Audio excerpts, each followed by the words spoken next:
After 3 years abroad on a top-secret mission, I finally returned to my homeland with permission granted. I came home filled with excitement, thinking I'd finally see my wife and mother again. But the moment I arrived, that joy was crushed. At the entrance of my house, my mother was crouched inside a small doghouse-like shelter. In front of her sat a metal basin. She was lying on the ground like a dog eating rotten food from it. A man stood nearby watching her with a mocking smile. "If you want someone to blame, blame your useless son. He died young and left you here to suffer alone." He raised his hand mid-sentence and slapped my mother across the face. My mother flinched but didn't say a word. She lowered her head and quickly swallowed the thinking, spoiled food. Furious, I stepped forward and kicked the man aside. Then I pulled my mother up, tears streaming down my face. I had risked my life for the country, thinking I was protecting the people I love. But this was how my mother had been treated in my absence, locked in a kennel, eating moldy scraps like she was some stray animal. Her eyes, once so warm, were now clouded and dull. She looked up at me but couldn't recognize me. "Boy, leave quickly," she said, trembling. "You hit Emily Prescott's secretary. She won't let you go." "Emily Prescott's secretary? He did this to you?" My voice shook with rage. "Just go," she said again, desperate. "They'll hurt you too. I know you mean well," she added, her voice breaking. "But it's useless. Ever since my son disappeared, she's been tormenting me. If I hadn't been waiting for him to come home, I would have ended it all long ago." Her words broke something inside me. I had trusted others to take care of her. I had believed my mother would live peacefully while I was away. But I was wrong. Behind me, the man I had kicked was getting back up. He wiped the blood from his mouth and glared at me. "You're dead," he spat. "You think you can touch me? Do you know who my boss is? She's the law around here. You mess with me, you dead." I looked at him, my anger cold now steady. Without a word, I took out my phone and called Emily. "Hello, who is this?" She answered, her voice flat and emotionless. "So you're the queen of the capital now?" I said coolly. There was a pause on the line, then she replied. "I don't know who you are, but if you're calling to threaten me, I'll find you, and when I do, no one will be able to save you." Her words cut deep. She didn't even recognize my voice. She hadn't saved my number in just 3 years. She had completely erased me from her life. I clenched the phone tighter, every last trace of patience gone. "I'm at your house right now," I said flatly. "You have 30 minutes, get back here immediately." There was silence, then panic bled into her voice. "You're at my house. What did you do to my secretary? You'd better not touch him. Stay right there. If anything happens to Tyler Morgan, I won't let you off the hook." On the other end of the phone, Emily's voice rang out with suppressed anger, and I laughed out coldly as I listened to Emily's words. She had long since forgotten the mountainous oaths she once made with me. I still remember that at that time when I left, she had once said to me that she would take good care of my mother and even promised that she would treat my mother as if she was her own mother. However, it never occurred to me that after only a few years since I left, she had already changed her heart. She even sat back and watched her own assistant bully my mom. At this moment, all the love I had for Emily had long since disappeared. I hung up the phone and looked at Tyler in front of me. At this moment, I couldn't wait to get him killed. At the same time, I also gave my leader a call. I questioned him all these years, said to take care of my mom. Is that how to take care of it? On the other end of the phone, the leader listened to me and was also completely frozen. "Jason, because you participated in a secret mission, we couldn't come out, but at that time, I had already asked people to take care of your family. I also didn't expect that they would do something like this." On the other end of the phone, the leader was equally furious. "Jason, don't worry, bullying and insulting a military family member, no matter who the other party is, I definitely won't be able to let it go. I'll send someone over right now." He hung up the phone angrily, and just as I put down the phone, I saw Tyler climbing up. He looked at me, his face full of gloom, staring at me viciously. "You're finished. You have no idea what my boss represents in the capital. Let me tell you, Miss Prescott, in the capital, that's the sky. No matter who it is. Whoever messes with Miss Prescott won't have a good ending. You wait for Miss Prescott to come back. At that time, I'll torture you." Tyler looked at me viciously, her eyes full of anger, and Mom was on the side listening to my words. Her face was full of tension as she said, "Young man, hurry up and go. I know you mean well, but boy, you really can't fight them. Mr. Morgan, please spare him, he's just trying to take care of me." Mom spoke out in Tyler's direction. I looked at Mom with a face full of heartache. Mom was already completely blind 3 years ago when I left. She could still vaguely see my outline, and at that time, the doctor had told me that as long as she was well taken care of, Mom's eyes would be able to recover. But 3 years have passed, and my mom's eyes not only didn't get better, but also got worse.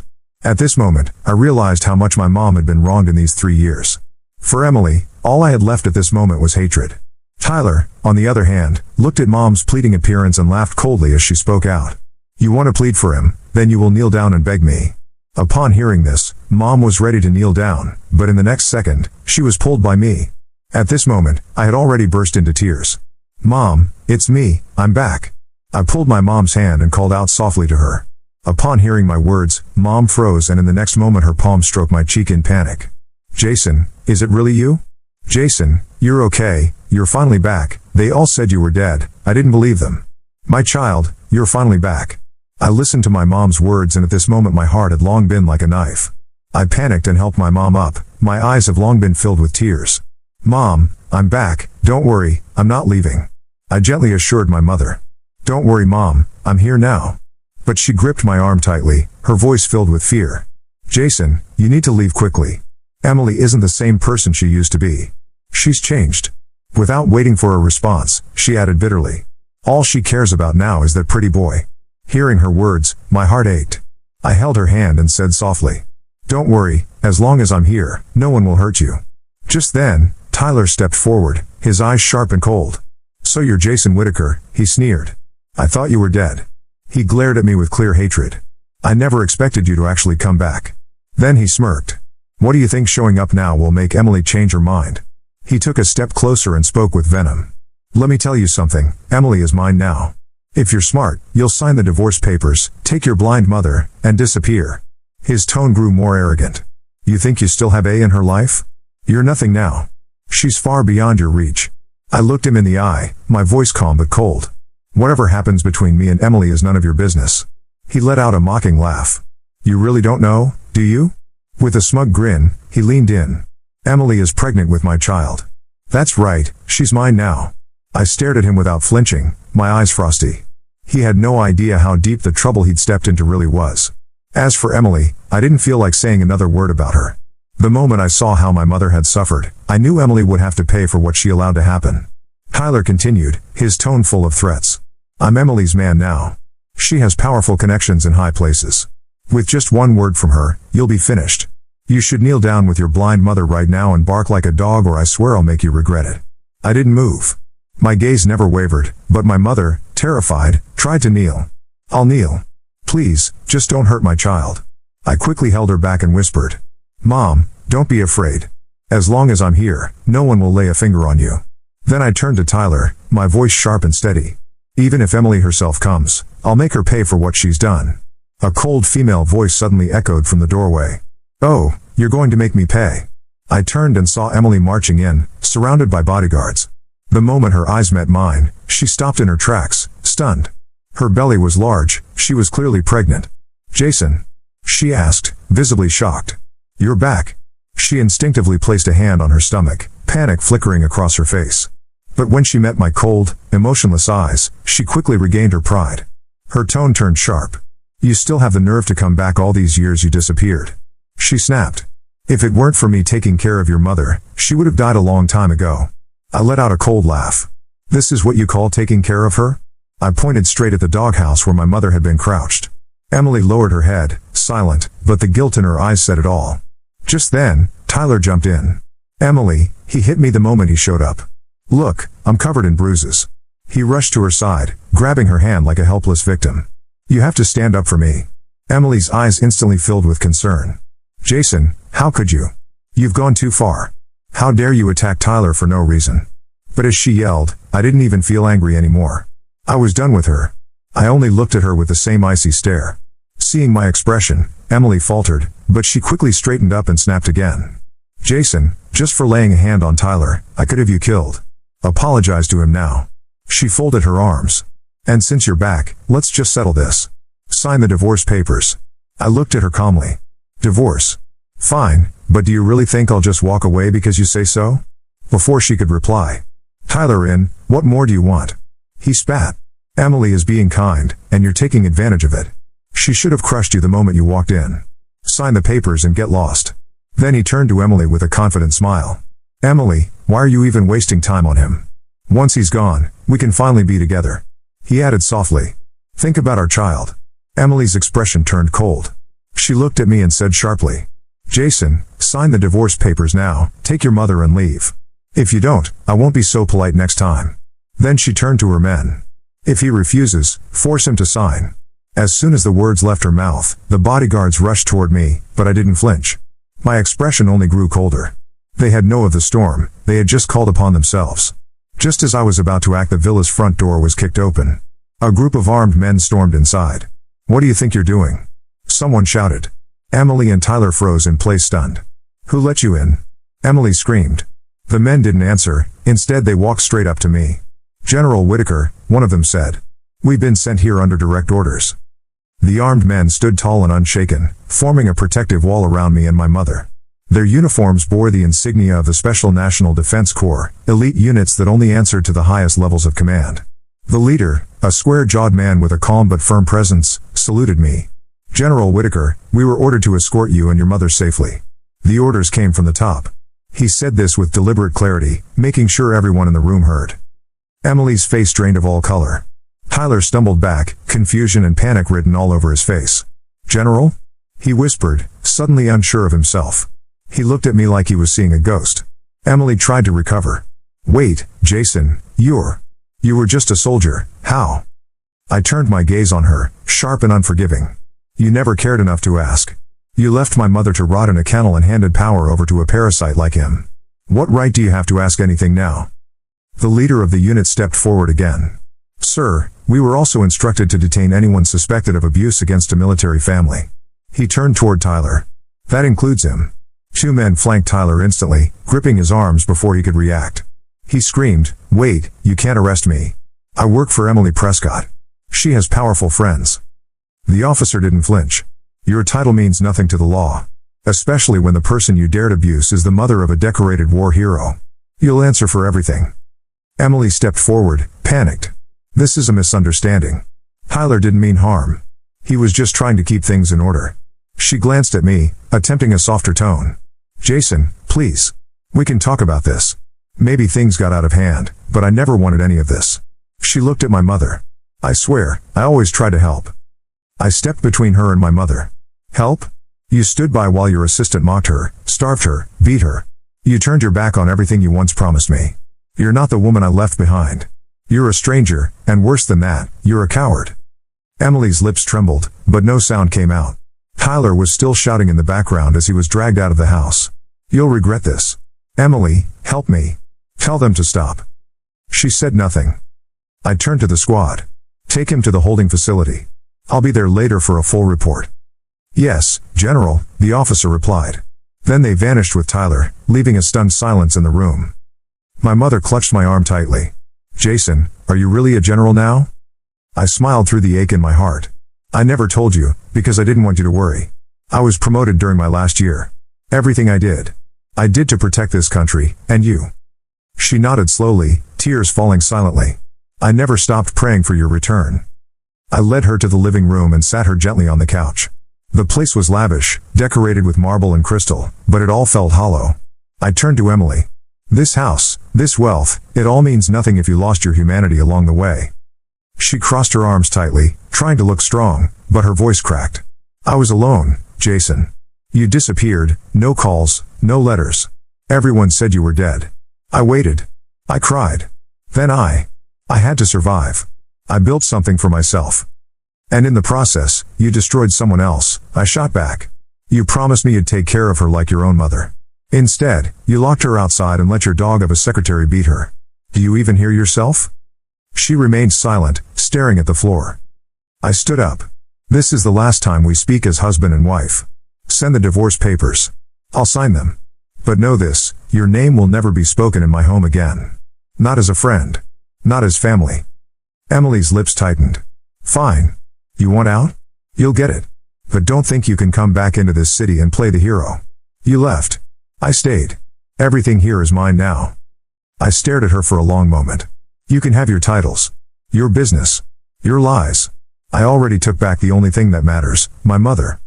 I took Mom's hand and led her out the front door, the sun warm on her face. As we reached the black armored vehicle waiting at the curb, she paused. "Jason, I can't believe you came back.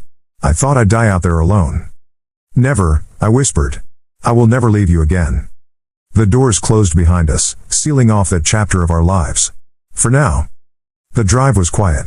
My mother leaned her head gently on my shoulder, resting for the first time in years.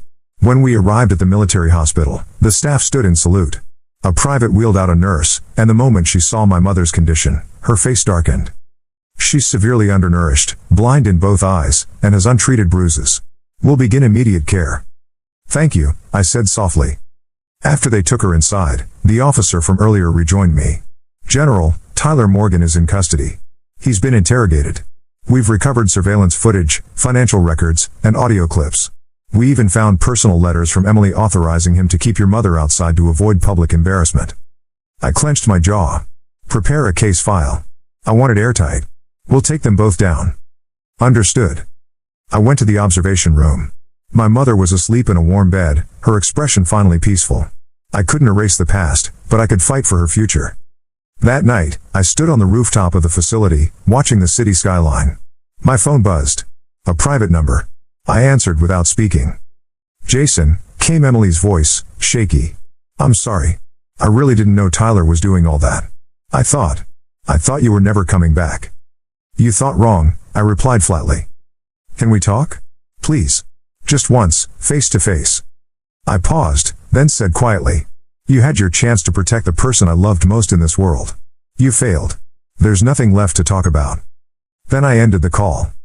The next day, I was called into a classified meeting at Central Command. The generals were waiting. My service record was reviewed, and then the Chief of Command spoke. Jason, your work abroad saved thousands. But what you uncovered here, abuse of power, exploitation of military families, that may be your most important battle yet. We're launching an internal task force. You'll lead it. I blinked, caught off guard. Me, sir? Yes, you. We need someone who understands not just war, but betrayal. Someone who knows the cost of silence. I nodded slowly. Then I accept. Good. You have full clearance and authority. Start with Emily Prescott. That night, I went back to my mother's room. She was awake, stronger, smiling faintly. Jason, you've changed. We both have. But now we heal. Outside the hospital, a black car idled, windows tinted. Inside sat Emily, her expression unreadable. She watched as I walked past without noticing her. She gripped the divorce papers in her lap and whispered to herself. He's really gone. And for the first time, Emily Prescott felt powerless. The sun rose over the Capitol like any other morning, but everything had changed. I stood in front of a large glass window on the top floor of the Defense Command building. The city buzzed below me, oblivious to the storm I was about to unleash. Behind me, the room was filled with silent intensity. The newly formed task force waited for instructions, legal analysts, cyber specialists, field agents. They were the best of the best, hand-picked by the Chief of Command himself. I turned slowly and faced them. We are not just investigating abuse of power. We are dismantling a machine built on lies, silence, and betrayal. Emily Prescott and her network thought no one would ever come back for the forgotten, the discarded, the abused. But I did. And now, we bring justice. A young agent named Clara raised her hand. Sir, preliminary data indicates over a dozen whistleblower complaints tied to Emily's foundation were buried by someone in the city records department. We believe Tyler Morgan may have facilitated it. I nodded. Dig them up. Every complaint, every falsified report. I want them on my desk by noon. Also, I want a full financial trace. If they laundered money or bribed officials, we're going to find it. Yes, sir. The task force scattered into motion. This wasn't just about Emily anymore. It was about everyone who used their power to silence victims, just like my mother. Back at the military hospital, my mother's condition was improving. She was eating real food, sleeping in a bed, and most importantly, smiling again. I sat beside her during lunch. A nurse gently adjusted her fore while Mom held my hand. You've always been stubborn, Jason. She smiled faintly. But I never imagined you'd come back like this. I never imagined I'd find you like that either. My voice cracked slightly. Her smile faded. I used to sit outside every day, waiting. Just in case. People called me crazy, said I was wasting away. But something inside me kept saying my son would come back. You were right, I whispered. She squeezed my hand, then asked, what happens now? Now, I fix everything. For you. For everyone they hurt. That evening, I received a classified file. Clara had discovered something disturbing. Sir, One of the buried whistleblower reports came from a nurse who worked at Emily Prescott's private care facility. The report described elderly patients being denied medicine and food if they didn't sign over property rights or retirement accounts. My hands tightened into fists. Did anyone act on the report? No, sir. It was marked invalid, no follow-up. Then we make it valid now. The nurse's name was Sarah Lynn. I asked Clara to find her. She lived on the edge of the city now, long retired. I paid her a visit the next day. Sarah Lynn lived in a small, quiet apartment filled with books and photos of patients she once cared for. She opened the door slowly, surprised to see two agents in formal uniforms. I introduced myself, and when I explained why I was there, she shook her head bitterly.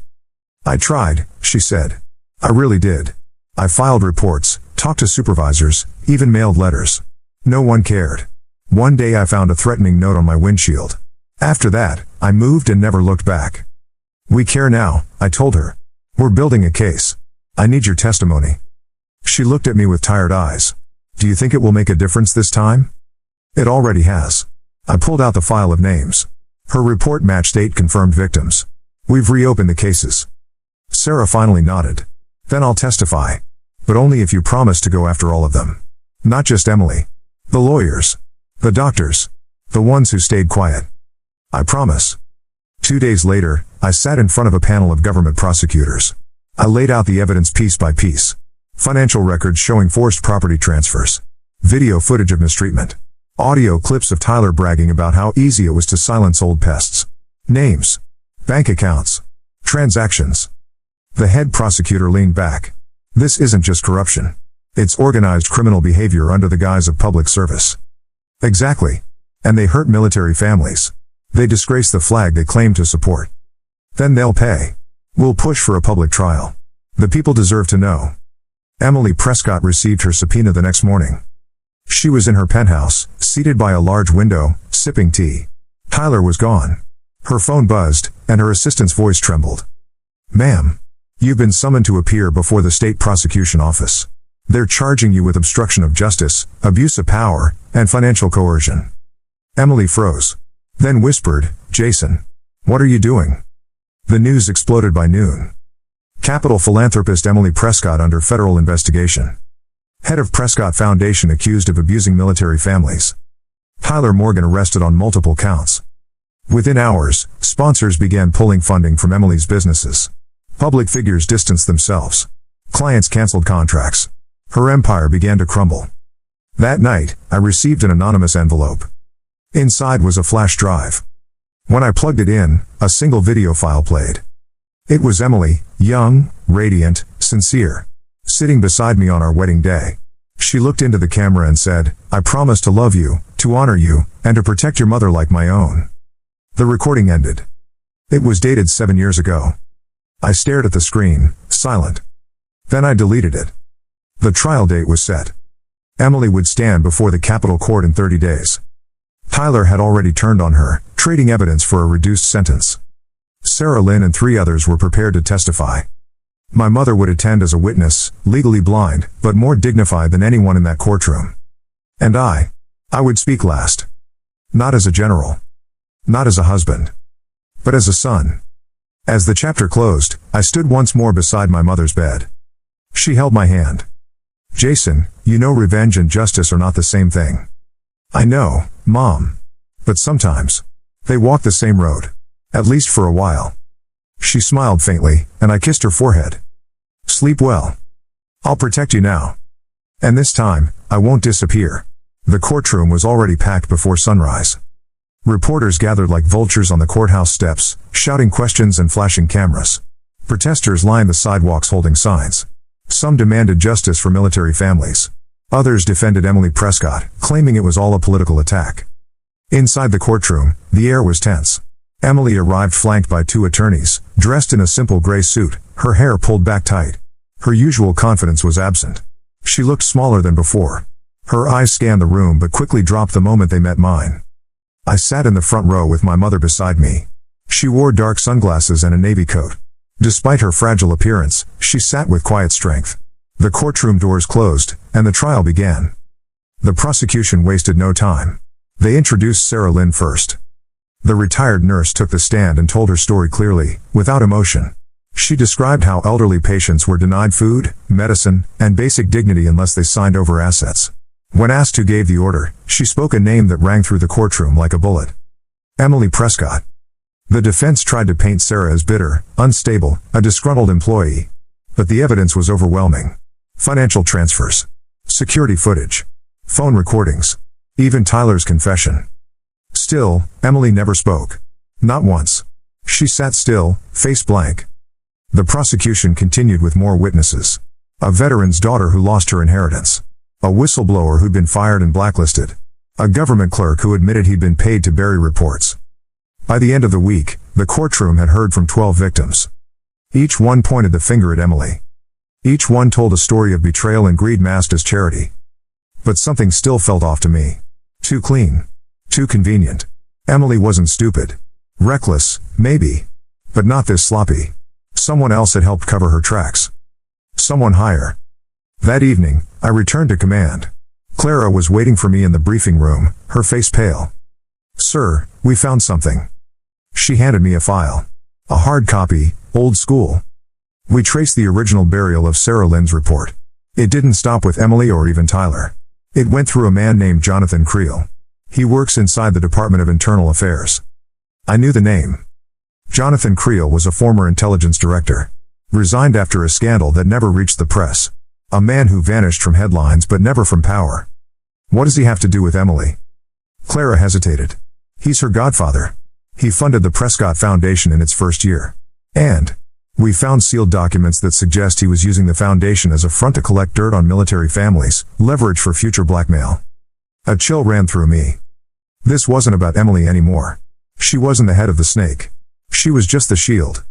We need to bring him in. Clara shook her head. He has friends everywhere. If we move too fast, he'll vanish. We need evidence. Real, hard, public evidence. Then find it. The next morning, Emily took the stand. The courtroom fell silent.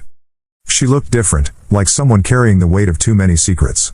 Her voice was steady, but softer than I remembered. "I didn't start this to hurt people," she began. "I took over the foundation after Jason left. I was alone, grieving, angry. People told me how to run things, how to protect the name, the legacy. I thought I was being smart. Strategic." She paused. But I let it go too far. I let Tyler handle the decisions because I didn't want to face them. I ignored what I didn't want to see. And when Jason came back, I was ashamed. Her voice cracked for the first time. I didn't think he'd survived. And when I saw him, it was like seeing a ghost that reminded me of everything I had failed. The prosecutor stood. "Miss Prescott, do you deny that you signed orders authorizing the transfer of assets from patients in your facility?" "No." "Do you deny knowing that Tyler Morgan abused General Whitaker's mother?" She looked at me. I knew. I just didn't stop it. Gasps filled the courtroom. That night, I walked alone through the Capitol Memorial Gardens. The moonlight glinted off the bronze plaques of fallen soldiers. I paused at the edge of the war memorial wall. My name was there. Jason Whitaker, missing in action, presumed deceased. I traced my fingers over it. So that was the world they built in my absence.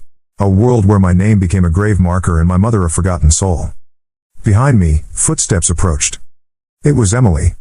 "How did you find me?" "You always came here after missions," she said softly.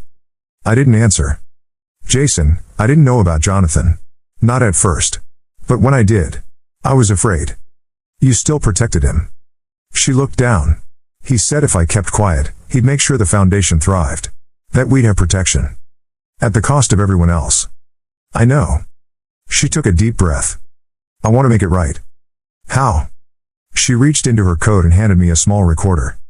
"He came to see me last night. I recorded everything." I took it without a word. "Thank you," I finally said.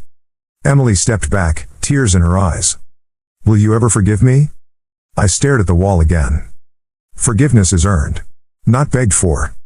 Then I walked away. The next day, we played the recording in court. Jonathan Creel's voice was unmistakable.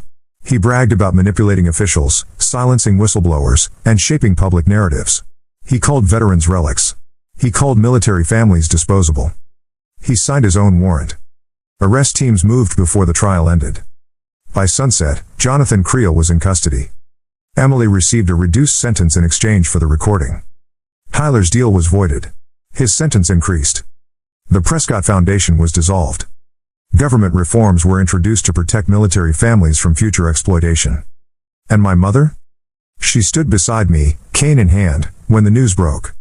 "Justice," she whispered. "Not revenge. Just justice." I nodded. On the day they removed my name from the war memorial wall, the sun was warm. My mother sat with me on a bench nearby, holding my hand. We watched as a new plaque was unveiled. Jason Whitaker, returned with honor. I didn't speak. There were no words left. Only silence. And peace. 2 months had passed since the trial. The city had changed. Or maybe, I had. Emily Prescott's face no longer appeared on billboards or social media. Her name had become a cautionary tale, studied in law schools and whispered in corporate corridors. Tyler Morgan was serving a 25-year sentence in federal prison with no chance of early release.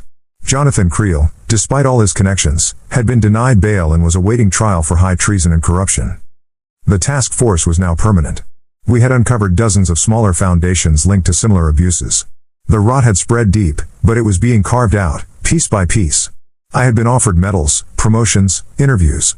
I declined them all. My priority remained the same. Mom. She now lived in a quiet home nestled in the green hills on the outskirts of the capital. A private nurse visited daily. Her eyes were showing signs of slow recovery. Her doctors were hopeful. She was eating better, laughing more, and sleeping through the night. I spent every morning by her side, making breakfast, listening to music, reading the paper aloud. It was a rhythm I had never known before. A peace I hadn't earned, but desperately needed. "You look tired," she said one morning, her hand gently patting mine. "I'm okay, Mom. Just adjusting." To being alive again? Her words hung in the air. I smiled faintly. Something like that. That afternoon, Clara called me. "Sir, we received something unusual." "Go on." "There's a man asking to speak with you. He says he knows you from Blackstone." My heart froze. Blackstone was the codename for our most classified mission overseas. The one that had nearly killed me. The one no one was supposed to talk about. "What's his name?" "He says his name is Blake Morrow. He claims he saved your life." I met Blake the next day in a secured room beneath Central Command. He was leaner than I remembered, with a scar running down his jaw and eyes that had seen too much. He stood when I entered, saluted, then dropped it with a quiet chuckle. "Jason. Thought I'd never see you again." "Likewise. Last I heard, you were listed as Kia. They wanted it that way. Safer for everyone. But I've been tracking something. Something big. And I think it ties into what just happened here." I leaned forward. "Go on." He pulled out a tablet and brought up a series of encrypted files. "While you were fighting Emily and Creel here, I was in South Asia tracking arms shipments that disappeared from NATO bases. I followed the money. Guess where it ended up?" I stared at the screen. "Prescott Holdings." "Exactly. The foundation was a cover not just for domestic fraud, but for international laundering. Weapons, biodata, tech patents. Everything." I sat back, the weight of it hitting me hard. They weren't just stealing from families. They were arming someone. Blake nodded. "And I think I know who." He brought up a name. Lazarus Vale. I blinked. "That's a myth. A ghost story passed around Black Ops." "Not anymore. Lazarus is real. He runs a shadow syndicate, high-level contractors, rogue agents, private armies. The shipments you intercepted 5 years ago? That was him. And Creel? He was funneling everything to Lazarus. You exposed the domestic layer. I want you to help me finish the job." That night, I sat alone in the living room of my mother's house. She was already asleep. The windows were open, letting in a cool summer breeze. The piece I had barely touched was already slipping from my hands. But Blake was right. If Lazarus Vale existed, and if Prescott Holdings had funded his operations, it wasn't over. The war had just shifted theaters. 3 days later, I was reinstated as active duty under a provisional intelligence directive. Only a handful of people knew. The operation was black, buried beneath 6 levels of clearance. Even my task force was kept in the dark. Blake and I worked from an off-grid bunker outside the capital. For weeks, we traced data trails, hacked satellite feeds, decrypted back channels. Slowly, a pattern emerged. Lazarus had moved his base of operations to South America, hidden under the guise of a humanitarian organization called New Dawn International. Their public face was clean: schools, clinics, outreach. But under the surface, they were stockpiling weapons and collecting biometric data. Their next target? Political destabilization in key allied countries. They weren't just after profit. They were after control. And someone in our government was helping them. Meanwhile, Emily was serving her sentence under house arrest in a high-security facility for white-collar criminals. She wasn't allowed contact with media or investors, but she was cooperating with investigators. She had given names, locations, account numbers. She was no hero, but she was useful. One day, she requested a meeting. I agreed. When I entered the room, she stood quietly by the window. "You really are different now," she said. "So are you." She turned to me. "They're going to kill you, Jason. Lazarus doesn't forgive loose ends. And if you go after him, he'll come for your mother. For anyone close to you." "I know." She hesitated. I wasn't lying about the baby. My jaw tightened. "He's gone. I lost him a month after the trial. Stress. My body couldn't take it." I closed my eyes for a second. Then nodded. "I'm sorry." She stepped closer.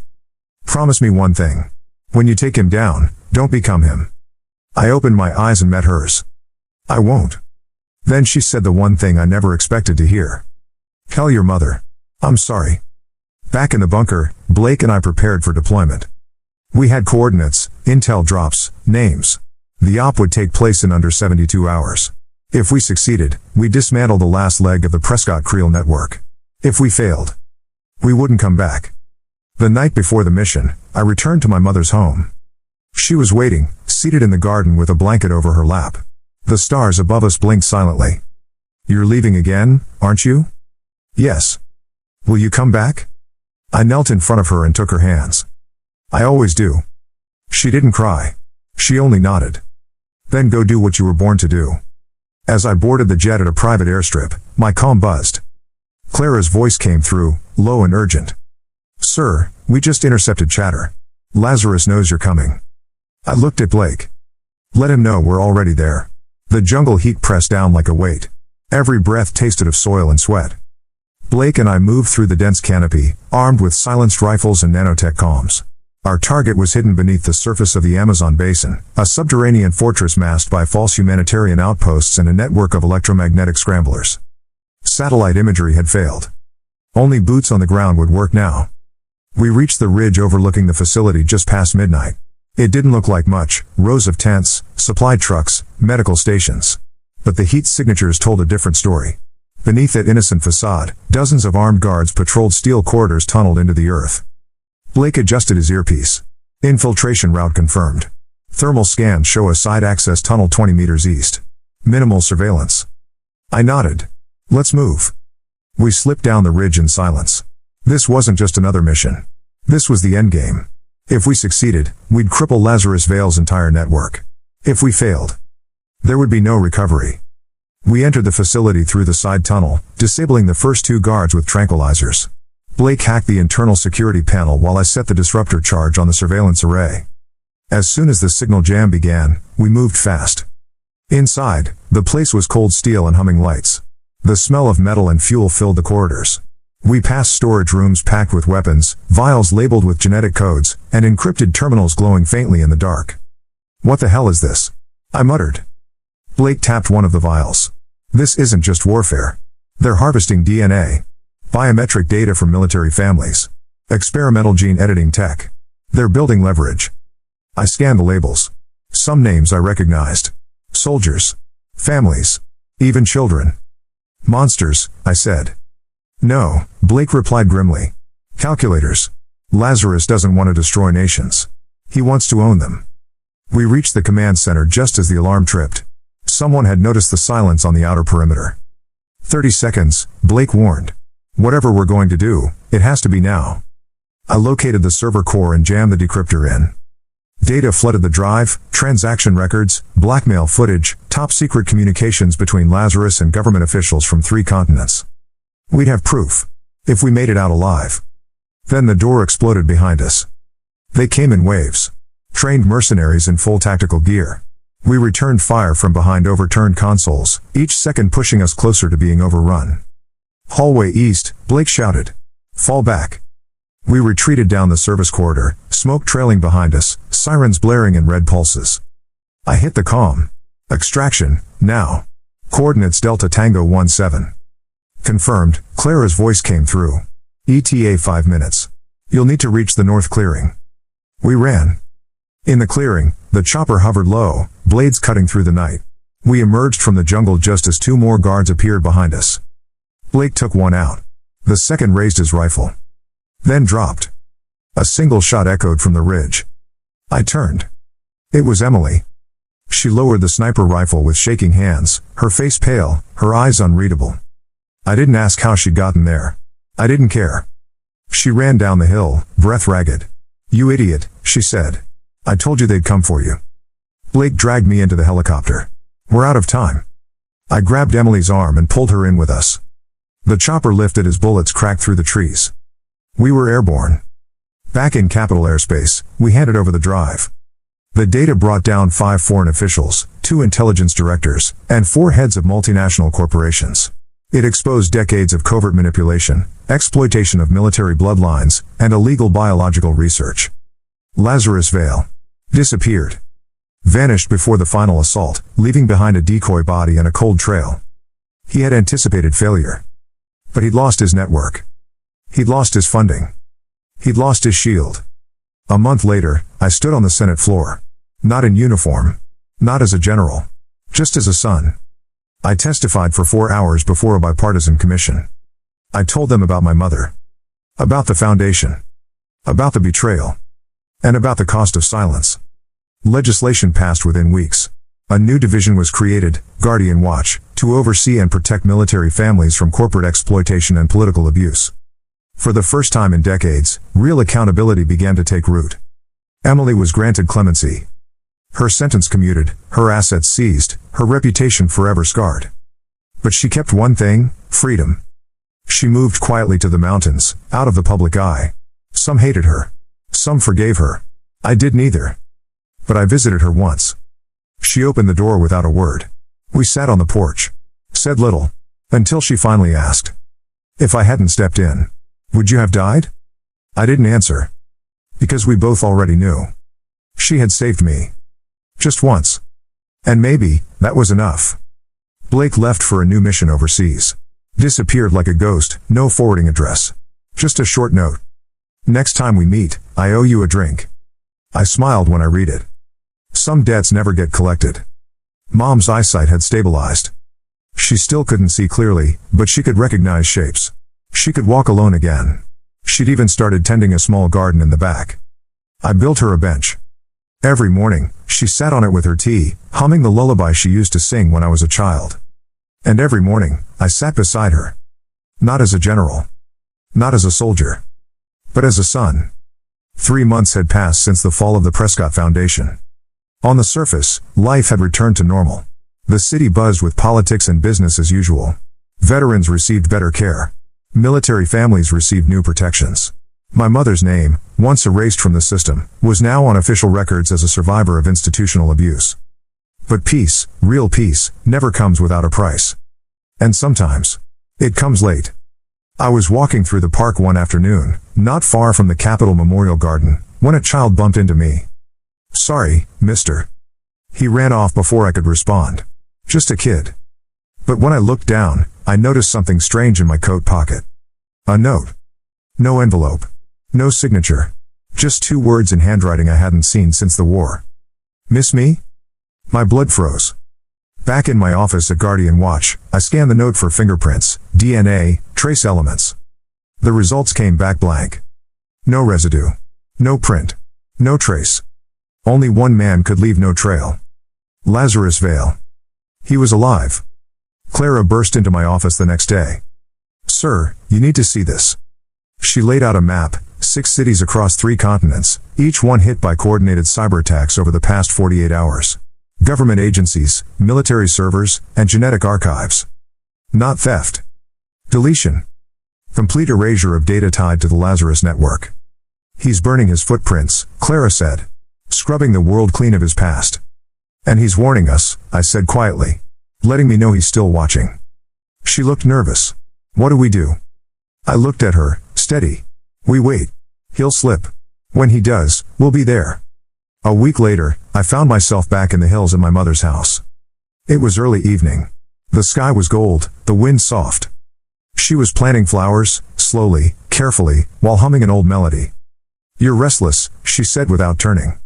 I smiled faintly. "You always know. You can't chase shadows forever, Jason." I sat beside her. "He left a note." She paused. "The man you talked about. The one behind it all?" I nodded. And nothing. Just a reminder." She brushed the soil from her fingers. "Then let it be a reminder. Not a chain." Later that night, I opened a sealed envelope Blake had left behind. I'd kept it untouched until now. Inside was a flash drive. The screen lit up with Blake's face. "If you're watching this, then I'm probably gone. Or off the grid too deep to return." He leaned forward, voice serious. "Lazarus Vale isn't one man. He's a belief. A system. A way of thinking that power is only safe in the hands of the few. You didn't just fight a man, Jason. You fought an idea. And the only way to truly win," he paused, "is to replace it with something better." The screen went black. In the months that followed, Guardian Watch expanded to 21 countries. We exposed corrupt contracts, saved hundreds of families, shut down front organizations tied to black networks. We trained survivors to become leaders, recruited whistleblowers, and made sure people like my mother were never silenced again. Emily sent a letter once. No return address. Inside was a photo of the child she'd lost, printed from an old ultrasound. On the back, she'd written, "I hope you're finally free." I burned it. Not out of hate, but because some things aren't meant to be held onto forever. One spring morning, I took my mother to a new memorial unveiled at the Capitol. It was simple, no marble, no grandeur. Just a steel wall etched with names. The forgotten. Those who had been ignored, abandoned, erased. My mother touched her name, now displayed with dignity. "I never thought I'd live to see this," she whispered. "You didn't live through it," I said gently. "You endured it. That's strength." She smiled. "And what about you, Jason? What will your name say one day?" I looked out over the wall, the sunlight casting long shadows. "Maybe nothing," I said. "Maybe I don't need it to." That night, I stood alone on the rooftop of Guardian Watch headquarters. The wind rustled softly, carrying the faint sound of the city below. I felt it then. A presence. I didn't turn around. I didn't have to. "You're late," I said. A voice replied, low and dry. "Had to make sure you still knew how to wait."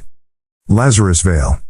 He stepped out of the shadows, wearing a dark coat, his hands empty. "No guns?" I asked. He smirked. "Why bother?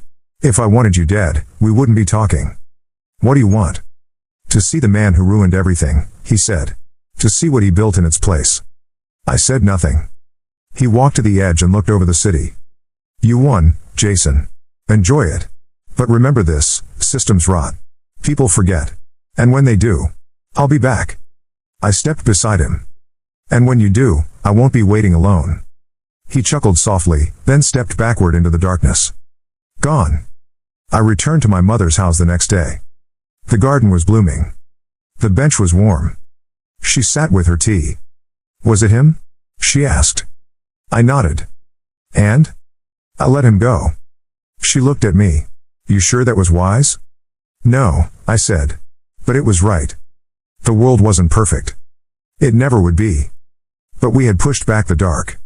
And in that moment, under a quiet sun, surrounded by the flowers my mother had planted, that was enough."